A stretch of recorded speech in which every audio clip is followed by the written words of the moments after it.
Ce sont donc une fois de plus les cafés et les restaurants qui sont impactés par ce durcissement des mesures.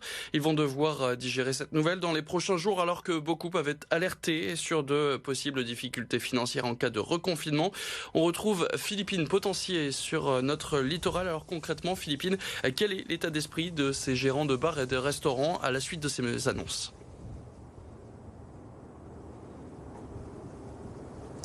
Eh bien, vous l'imaginez, les annonces du président de la République hier soir ont été difficiles à entendre pour tous ces chefs d'entreprise. Mais au fond, ce n'est qu'une fausse surprise car depuis plusieurs semaines, les taux se resserraient après plusieurs renforcements successifs. On le rappelle, d'abord un passage en alerte renforcée, puis maximale et donc la mise en place d'un couvre-feu, la fermeture des bars. Finalement, tout est allé très vite pour ces professionnels, des professionnels qui avaient pourtant retrouvé espoir et confiance après une saison estivale plutôt satisfaisante.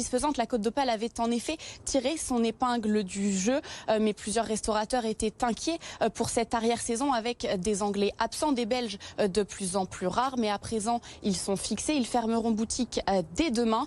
Et pour le président de l'UMIH, Hervé Lefebvre, vous allez l'entendre au micro de Jérémy Mailleux, il faut que ces annonces soient suivies d'actes forts. Ce qu'on réclame, bien sûr, plus qu'un allègement, plus que des reports, des annulations totales de charges, la prise en considération de nos loyers, d'accord, et la possibilité d'avoir un plan de relance dynamique. Il va falloir faire beaucoup d'efforts pour la reprise, pour retrouver une vitesse de croisière. Ça ne va pas être évident, il faudra travailler très très fort. Et il faut que l'État nous accompagne et ne nous lâche surtout pas.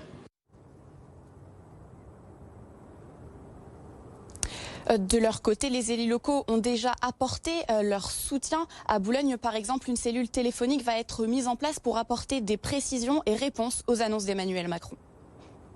Merci beaucoup Philippine Potencier en direct depuis Boulogne-sur-Mer. Que pense